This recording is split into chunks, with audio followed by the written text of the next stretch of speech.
أعوذ بالله من الشيطان الرجيم.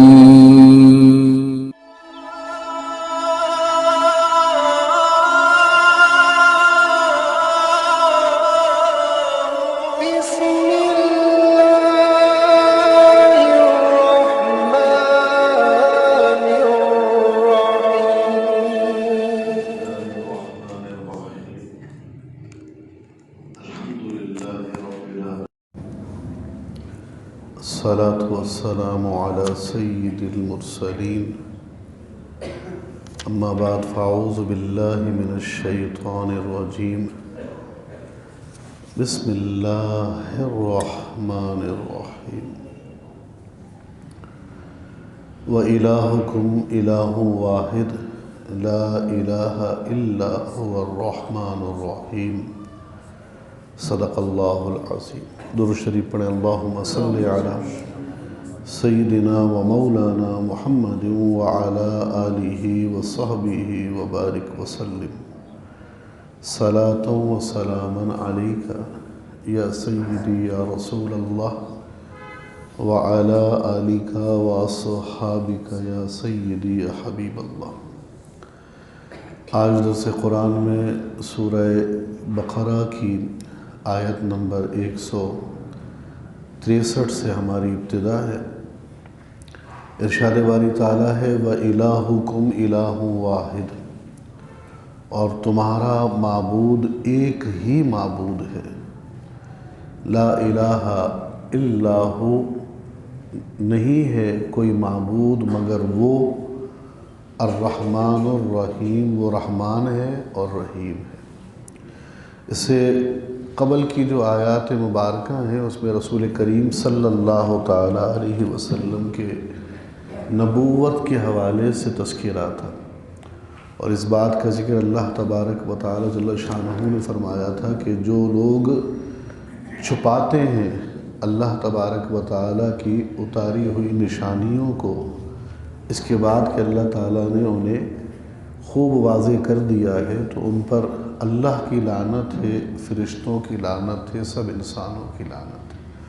اور وہ اتاری ہوئی نشانی کون سی ہے؟ کتاب کی صورت میں قرآن مجید فرقان حمید ہے، اور وجود بشری وجود کی صورت میں جو ہے مخلوق کی صورت میں رسول کریم صلی اللہ علیہ وسلم کی ذات بابرکت ہے. اور یہ دونوں ہی وہ علامت اور نشانیاں ہیں کہ جو ظاہر و باہر ہیں، یعنی جن کا سمجھنا جو ہے وہ ہر بینا اور عاقل شخص کے لیے آسان ہے، بشرط یہ کہ وہ سمجھنے کی کوشش کرے. اور اگر بغض ہو، عناد ہو، ہٹ دھرمی ہو تو پھر جھٹلانے میں کوئی آر نہیں ہے اس کو. اب اللہ تبارک و تعالی جل شانہ اپنی توحید کا یہاں سے بیان فرما رہا ہے، اور ارشاد فرماتا ہے کہ تمہارا معبود ایک ہی معبود ہے.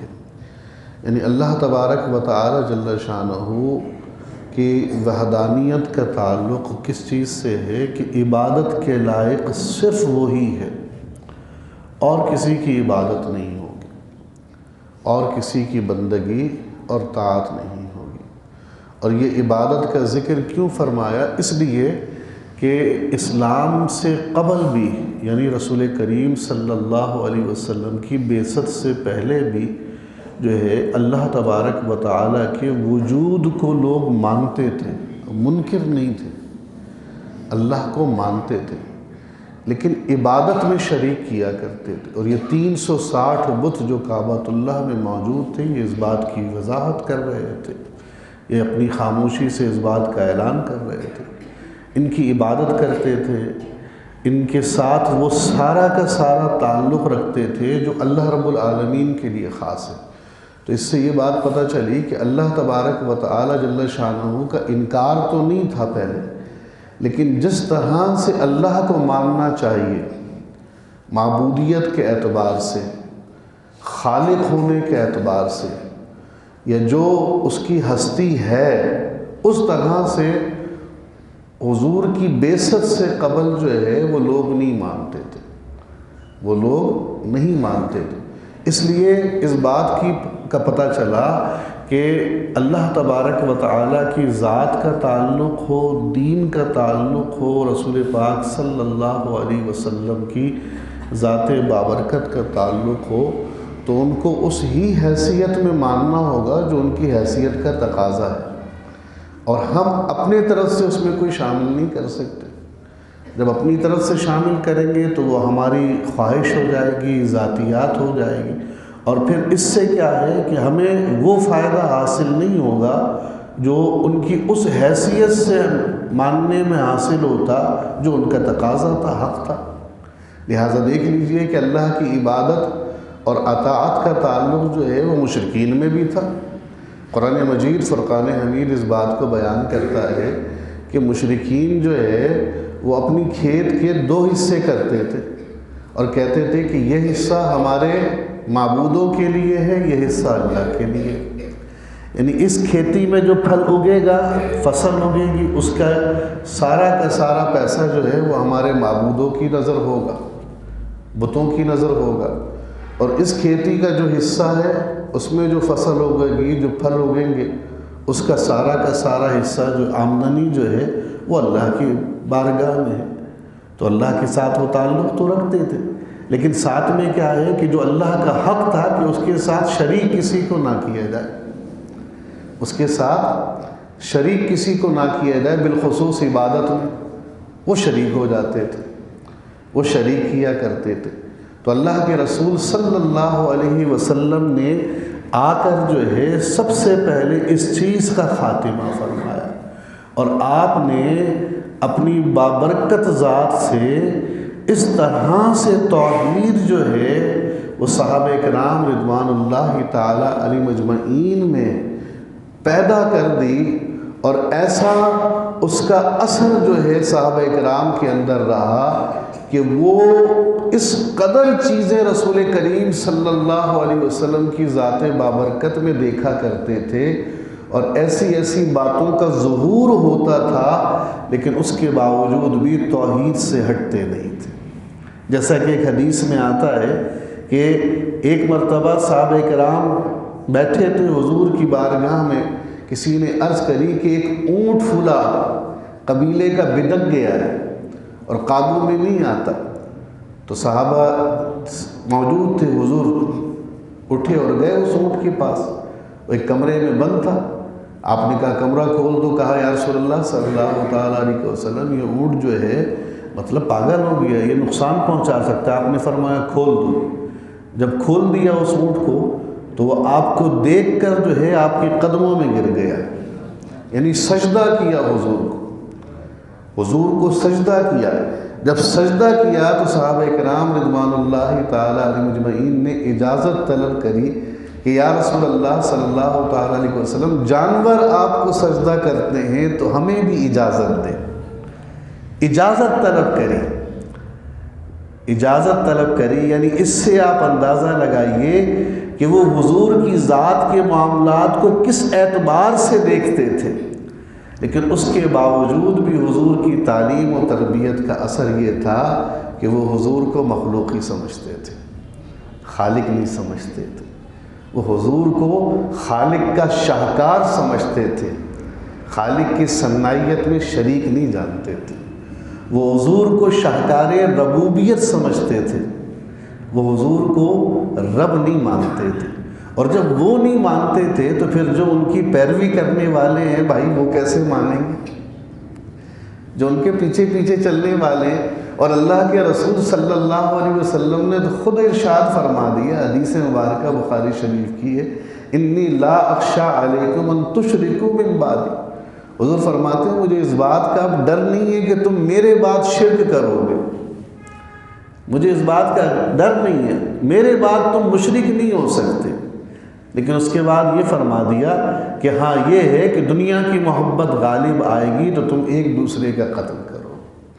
تو آج امت محمدی میں شرک نہیں ہے، ہاں یہ ضرور ہے کہ شرک کی بجائے عشق کے اعتبار سے اپنی خواہشات نفسانی کی وجہ سے بہت سارے امور داخل ہو گئے، اور جب خواہشات دین میں داخل ہو جاتی ہیں تو وہ دین الہی نہیں رہتا، دین اسلام نہیں رہتا، دین محمدی نہیں کہلاتا، وہ دین خواہش بن جاتا ہے، وہ دین یعنی خواہشات کا دین۔ اسی لیے اگر کہیں کوئی سجدے کرتا نظر آئے مزارات کو تو وہ معبود سمجھ کے سجدہ نہیں کر رہا، لیکن اس نے اپنی خواہش کے اعتبار سے سجدہ تعظیم ہی کر دیا، حالانکہ یہ ممنوع ہے۔ تو اس وجہ سے اللہ رب العالمین جل شانہ کی وحدانیت جو ہے وہ کیا ہے؟ عبادت کے لائق وہی ہے، اور عبادت کے لائق وہی ہونے میں ایک بات یہ بھی یاد رکھیے گا کہ نیت کا عمل دخل سب سے زیادہ۔ نیت، بغیر نیت کے تو عبادت ہوتی بھی نہیں ہے۔ عبادت کی شرائط میں سے نیت شرط ہے، نیت شرط ہے، یعنی اگر کوئی بغیر نیت کیے عبادت کا ظاہری معاملہ ادا کرے، رکوع کرے، سجدہ کرے، قیدہ کرے، قیام کرے، تو کیا نماز ہو جائے گی؟ نماز نہیں ہوگی۔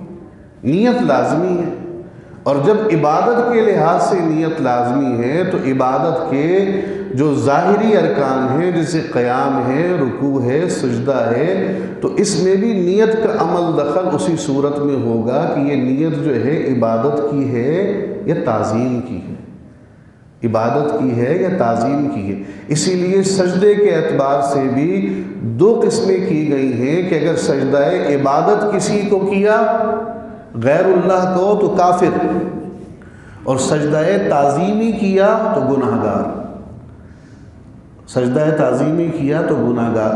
اور چونکہ عبادت کا سب سے اہم ترین جز جو ہے وہ سجدہ ہے، اسی لیے اسی کو بیان کیا۔ تو اگر کسی کی تعظیم کے لیے جو ہے وہ ہاتھ باندھ کے کھڑے ہو گئے، جھک گئے تھوڑا، تو اس سے تو شرک کا تعلق یا گناہ کا تعلق بھی نہیں آتا۔ جیسا کہ آج ہمارے یہاں بعض ذہنوں کے اندر جو ہے یہ بات پیدا ہو گئی اور پھر اس کو وہ دوسرے ذہنوں پہ چسپاں کرنے کی کوشش کرتے ہیں۔ اچھا، یہ علیحدہ بات ہے کہ ساری کی ساری باتیں جو ہیں وہ اللہ کے نیک بندوں کے درمیان گھومتی ہیں۔ دنیا کے معاملات میں عزت کی یہ چیزیں ہوں تو وہاں سب پہ حلال حلال حلال کے ٹپے چلے۔ قومی ترانہ پاکستان کا کھڑے ہو کے جناب تعظیم میں کھڑے ہو، کوئی نہیں کہتا کہ یار یہ کہاں سے آ گیا، جائز ہے ناجائز ہے، ایسا ہے ویسا ہے، فلاں ہے ڈھمکا ہے، لیکن حضور پر درود و سلام کھڑے ہو کے پڑھ دیں تو پھر اس پہ لوگوں کو بے چینی ہو جاتی کہ بھئی یہ کیا ہو گیا، یہ تو شرک ہو گیا، ایسا ہو گیا ویسا ہو گیا۔ تو ایسا قطعی نہیں ہے۔ پھر اللہ رب العالمین نے اپنی دو صفات کا ذکر فرمایا، نمبر 1 رحمان ہے اور نمبر 2 رحیم ہے۔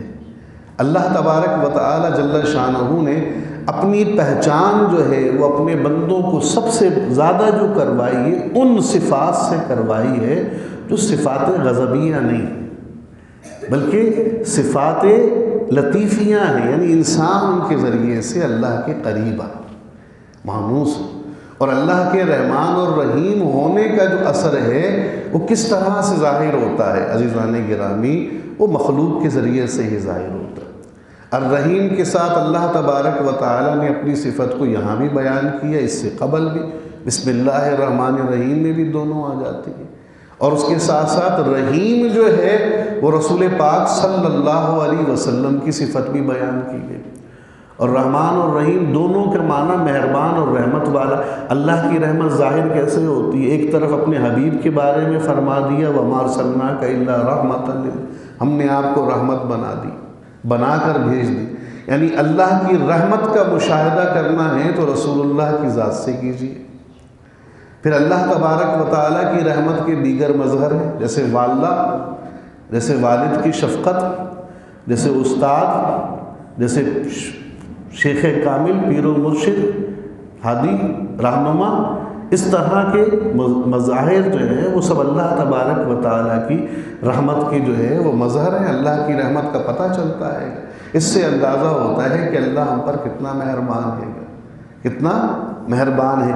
پھر ارشاد فرمایا ان فی خلق السماوات والارض واختلاف اللیل والنہار، بے شک زمین و آسمانوں کی تخلیق میں، پیدائش میں، زمین و آسمانوں کی تخلیق میں، پیدائش میں، واختلاف اللیل والنہار، اور رات اور دن کے بدلنے میں، رات آئی دن چلا گیا، دن آیا دن چلا گیا تو رات آ گئی، آنا جانا لگا ہوا ہے۔ والفلک التی تجری فی البحر، اور کشتیاں جو سمندر میں چل رہی ہیں، بما ینفع الناس، جس سے لوگ فائدہ اٹھاتے ہیں، وما انزل اللہ من السماء من ماء، اور اللہ نے جو نازل کیا آسمانوں سے بارش کی صورت میں، فاحیا بہ الارض، اور اس آسمان کی بارش سے اللہ نے مردہ زمین کو زندہ کر دی۔ زندہ کون کر رہا ہے؟ اللہ، لیکن ذریعہ کیا ہے؟ بارش ہے۔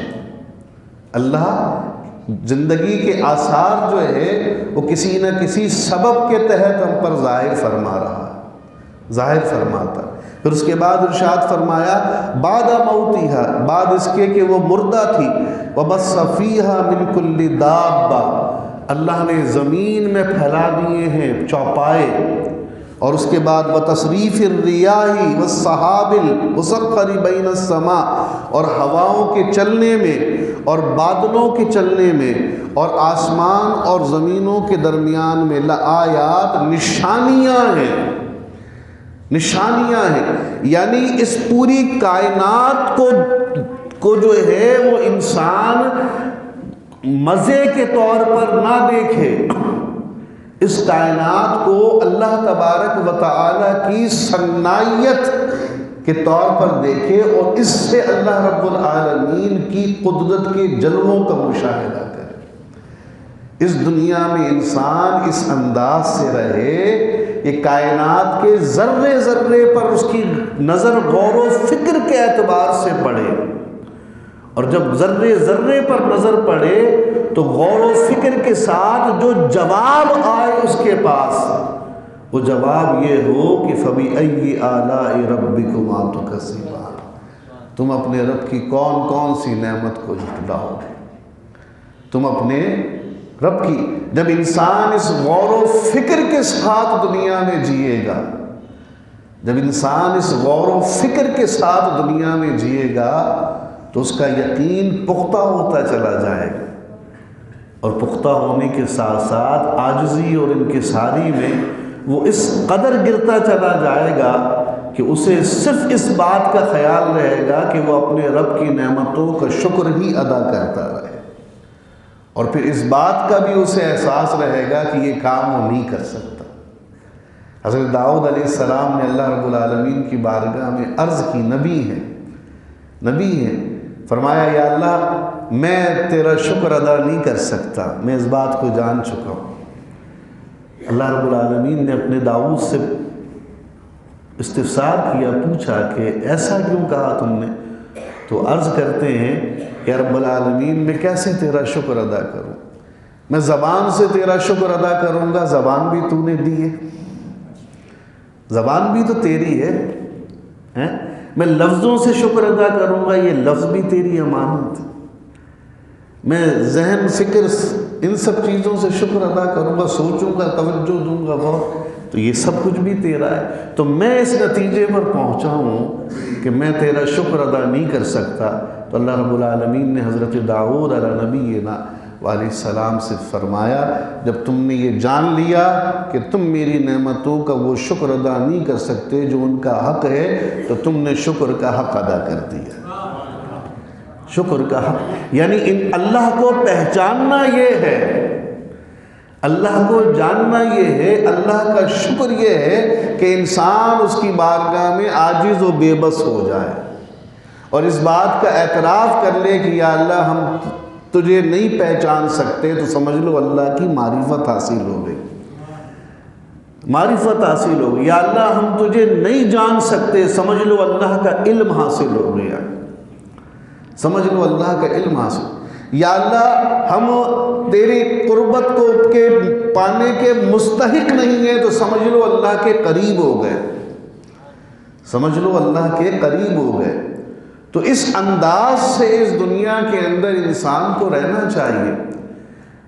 یہ اسلام ہے، دین ہے، یہ قرآن ہے جو اپنے پڑھنے والوں کو، ماننے والوں کو بتاتا ہے کہ اس دنیا میں اس انداز سے رہو، اس انداز سے آج ہم نے اس طرز کو چھوڑا ہے تو آج یہ دنیا ہمارے لیے صرف ایک لطف اٹھانے کی دنیا بن چکی.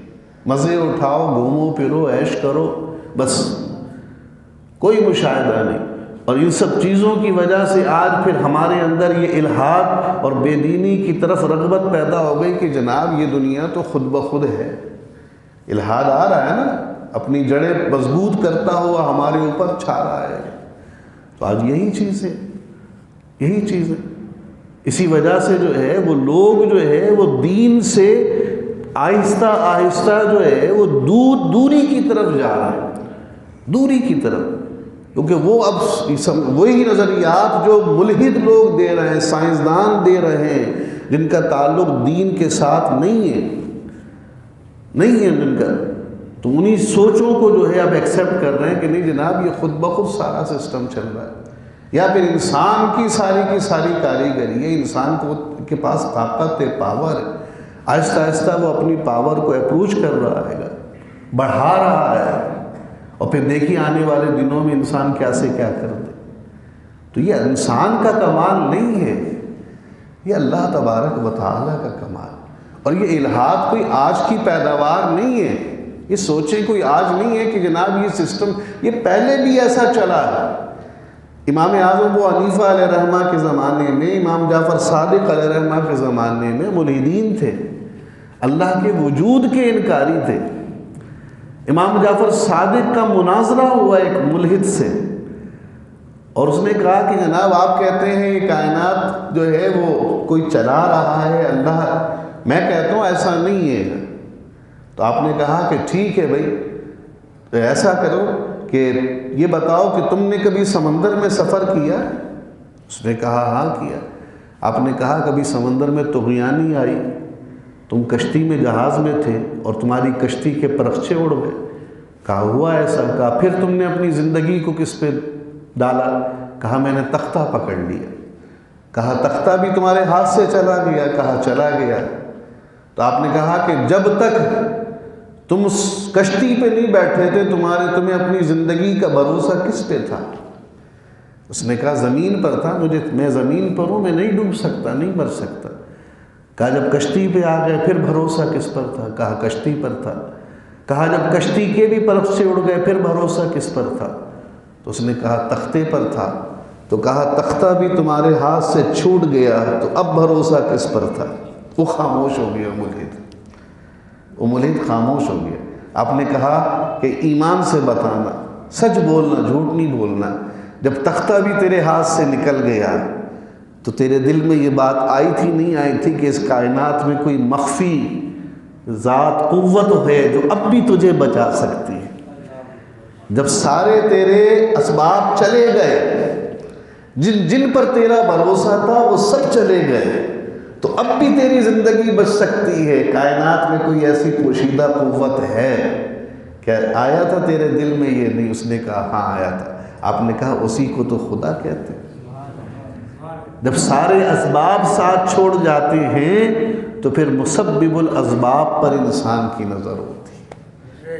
وہ جانتا ہے کہ اب اللہ کوئی اور سبب پیدا کر دے، کوئی اور سبب پیدا کر دے. امام اعظم ابو حنیفہ علیہ رحمہ کے زمانے کا مشہور واقعہ ہے کہ ایک شخص آتا تھا اور آ کر بڑے بازار میں مسلمانوں کا مذاق اڑاتا تھا اور کہتا تھا کہ میرے کچھ سوال ہیں، ان کے جواب دو. سوال ہیں، ان کے جواب دو. نمبر 1 کہ اللہ، تم کہتے ہو اللہ ہے تو نظر کیوں نہیں آتا؟ نظر کیوں نہیں آتا؟ اسی طرح سے اس نے کہا کہ اللہ سے پہلے کون؟ مجھ سے پہلے میرا باپ، اس سے پہلے اس کا باپ، اللہ سے پہلے کون؟ تو جب اس طرح پھر کہا کہ اللہ کا رخ کس طرف ہے؟ اب اس زمانے کے لوگ یہ جواب نہیں دے سکے. اس کے امام اعظم ابو حنیفہ علیہ رحمہ کو جب یہ بات پتہ چلی تو آپ اسلام کے دفاع میں آئے اور کہا کہ بھئی تم سوالات کرتے ہو، لا مجھ سے کرو سوال. کیا سوال ہے تمہارا؟ اس نے کہا پہلا سوال یہ ہے کہ اللہ تبارک و تعالیٰ ہے تو نظر کیوں نہیں آتا؟ آپ نے اسے ایک تھپڑ مارا. اس نے کہا کہ آپ نے مارا کیوں مجھے اور اتنی زور سے کیوں مارا؟ کیوں؟ آپ نے کہا کیا ہوا؟ اس نے کہا مجھے تکلیف ہو رہی ہے. کہا نظر کیوں نہیں آتی؟ اس نے کہا تکلیف نظر نہیں آتی، محسوس ہوتی ہے. کہا اللہ بھی نظر نہیں آتا، محسوس کرو اسے. کوئی تو ہے جو نظام ہستی چلا رہا، وہی خدا، دکھائی بھی دے نظر پھر بھی آ رہا ہے، وہی خدا. اس نے کہا ٹھیک ہے، ایک سوال کا جواب ہو گیا، ایک تھپڑ لگ گیا، ایک سوال حل ہو گیا. اب دوسرے سوال کا جواب دیا. اللہ سے پہلے کون؟ آپ سے کہا گنتی شروع کرو. الٹی گنتی، سب سے بڑی گنتی تو 9 کا عدد ہے نا، تو 9 8 7 6 5 4 3 2 1. ایک پہ آ کے رک گیا. کہا ایک سے پہلے زیرو، کا اللہ سے پہلے بھی زیرو. ایک سے پہلے صفر ہے اور اللہ سے پہلے بھی صفر ہے، یعنی صفر کا مطلب کچھ بھی نہیں، تو اللہ سے پہلے کوئی بھی نہیں، ازل سے ابد تک وہی ہے. اس نے کہا دوسرے سوال کا جواب بھی ہو. یہ بتائیے کہ اللہ کا رخ کہاں ہے؟ اللہ کا رخ کہاں ہے؟ تو آپ نے شمع جلائی، موم بتی، اور کہا کہ موم بتی کی روشنی کا رخ کس طرف ہے؟ اس نے کہا سب طرف ہے. کہا اللہ کے جلوے بھی سب طرف ہے، جلوے بھی سب. اس نے چوتھا سوال کیا کہ اللہ اس وقت کیا کر رہا ہے؟ آپ نے کہا کہ دیکھو سارے سوال کے جواب تو میں نے دے دیے، اب یہ سوال جو آیا ہے تو اس کا جواب دینے کے لیے میں نیچے کھڑا ہوں، میں اوپر آؤں گا اور تم اوپر ہو، تم نیچے آ جاؤ. کیونکہ سب ایسے تو نہیں چلے گا نا ساری تمہاری بات. تو وہ نیچے آ گیا اور آپ اوپر چلے گئے. اور اس سے کہا کہ اب پوچھو کہ کیا سوال تھا؟ اس نے کہا سوال یہ تھا کہ اللہ اس وقت کیا کر رہا ہے؟ تو امام اعظم ابو حنیفہ علیہ رحمہ نے فرمایا اللہ اس وقت ایک مسلمان کو عزت دے رہا ہے اور ایک ملحد کو ذلیل کر رہا ہے.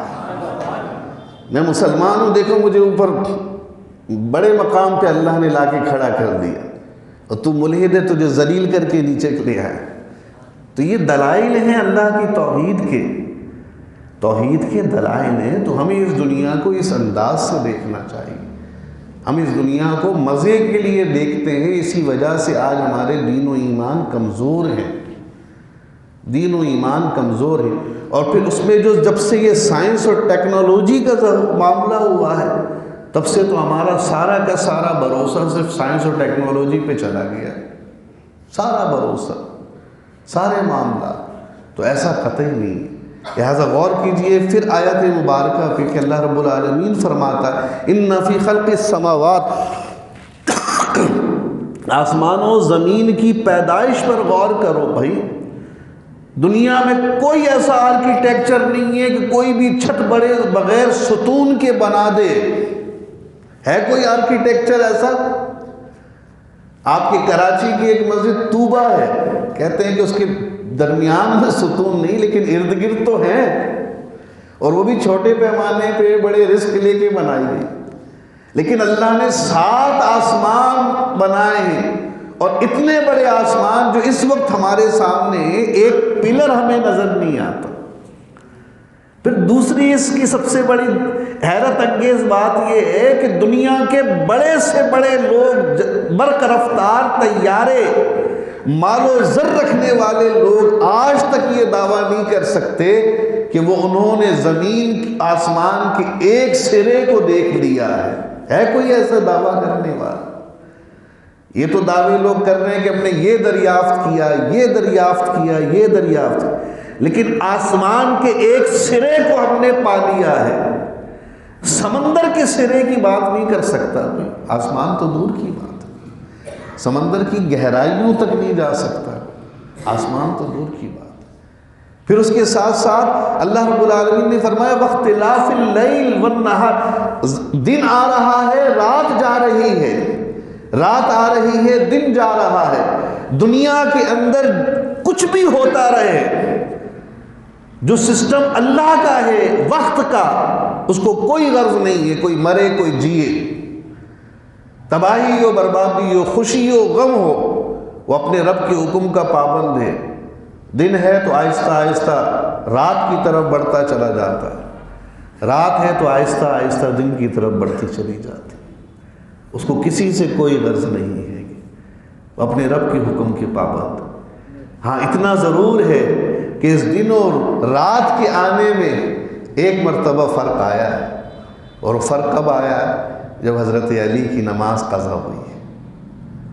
جب حضرت علی کی نماز قضا ہوئی اور حضرت علی کی آنکھوں کے آنسو رسول پاک صلی اللہ علیہ وسلم کے رخسار پر گرے، حضور نے پوچھا کہ علی کیا بات ہے، کیوں روئے؟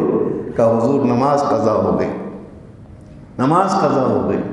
حضور کو اختیار تھا، چاہتے تو کہتے کہ تم قضا ادا کر لو، کوئی گناہ نہیں، تمہاری ادا ہی کہلائے گی، لیکن رسول اللہ کے صحابی دین اسلام کا ترک کرنے والے نہیں تھے، یہ تو حضور کی تعظیم میں ہوا تھا معاملہ، اور دونوں ہی فرض تھے، تو ان دونوں فرائض کے درمیان میں وہ فیصلہ کرتے رہے کہ کس کو فوقیت دے، اور بالآخر نتیجہ یہ پہنچا کہ سب سے بڑا اصل الاصول بندگی اس تاجور کی ہے۔ ثابت ہوا کہ جملہ فرائض فروع ہے، اصل الاصول بندگی اس تاجور کی۔ تو حضور نے سورج کو اشارہ کیا، سورج پلٹ کے آیا، اور پھر حضرت علی نے عصر کی نماز ادا کری، پھر سورج کو غروب ہوا، پھر سورج۔ ایک روایت میں یہ بھی آتا ہے کہ جب حضور معراج سے واپس تشریف لائے اور کفار وغیرہ کو پتہ چلا کہ حضور جو ہے معراج کے واقعات بتا رہے ہیں، تو وہ انہوں نے یہ کہا کہ بھئی ہمارا ایک قافلہ گیا ہوا ہے، اور یہ کہہ رہے ہیں کہ میں نے اس قافلے کو دیکھا ہے راستے میں، تو اگر ان کی بات درست ہے تو وہ قافلہ اس وقت تک پہنچ جائے گا، اور اگر اس وقت تک نہیں پہنچا تو ان کا مطلب یہ ہے کہ حضور جو ہے وہ جھوٹ کہتے ہیں۔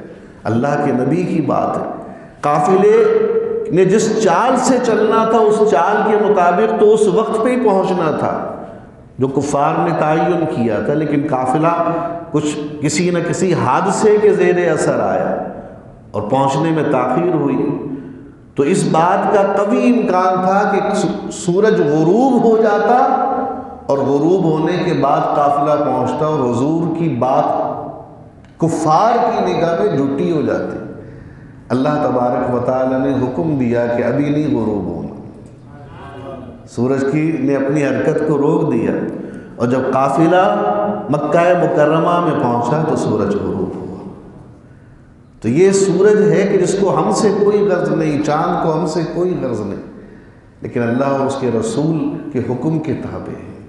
پھر اس کے بعد ارشاد فرمایا کشتی کو دیکھو کہ سمندر میں چلتی ہے اور ڈوبتی نہیں ہے۔ کتنے بڑے بڑے جہاز ہیں بھائی، آج تو دنیا میں دیکھ لیجیے، وہ ٹائٹینک جو ڈوبا تھا نا، تو وہ بھی بنانے والے کی جو ہے وہ غرور و تکبر کو لے کے ڈوبا تھا۔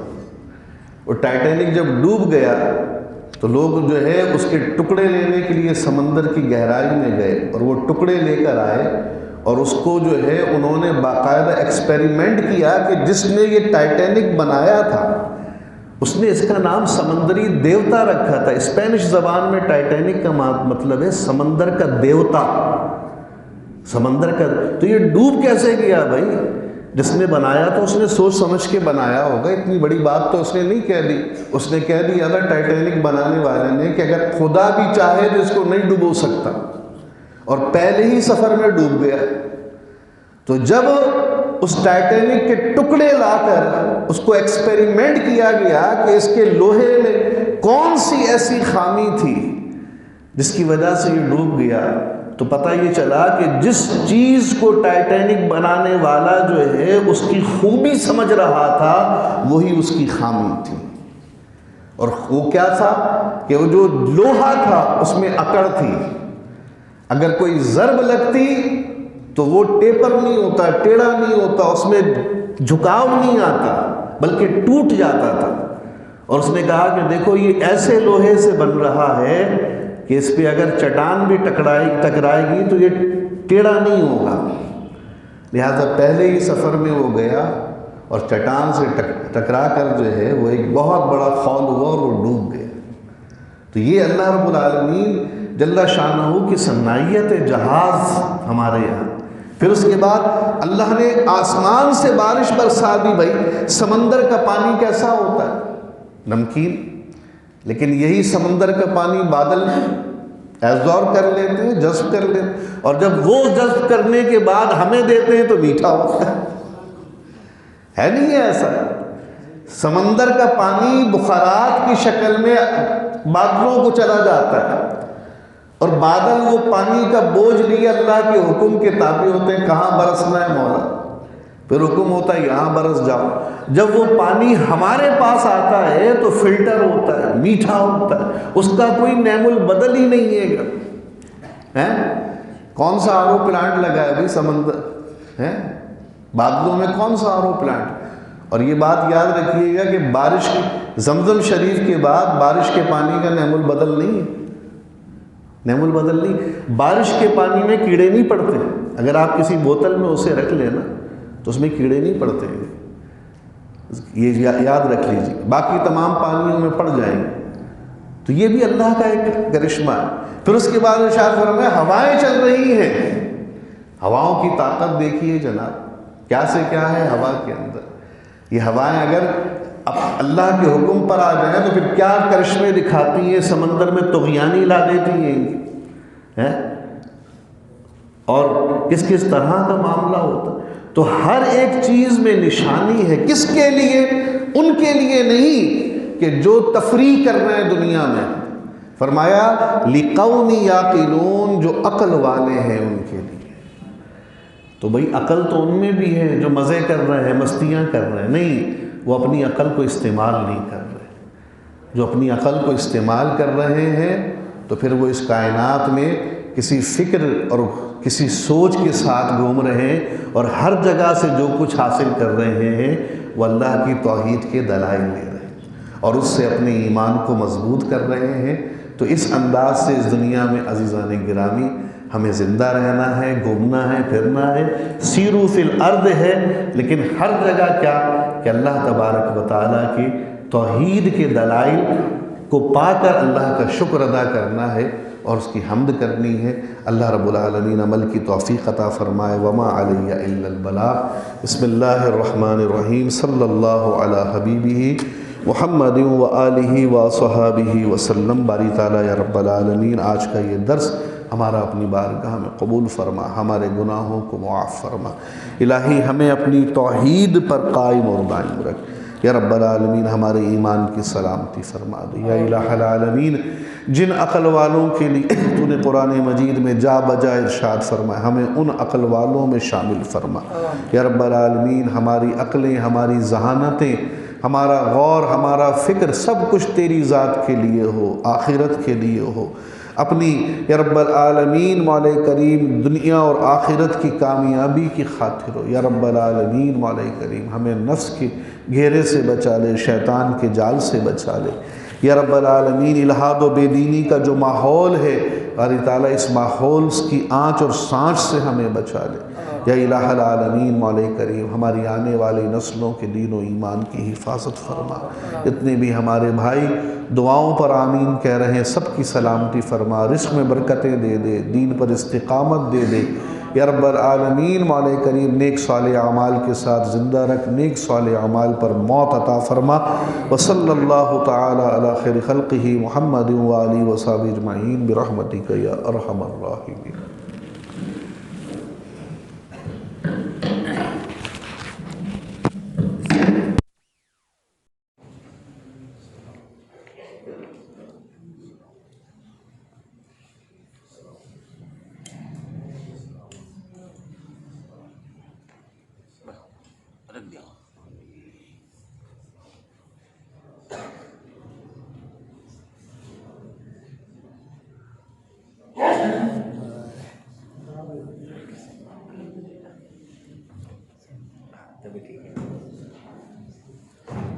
بڑے بھائی نہیں آ رہے، بڑے بھائی نہیں آ رہے،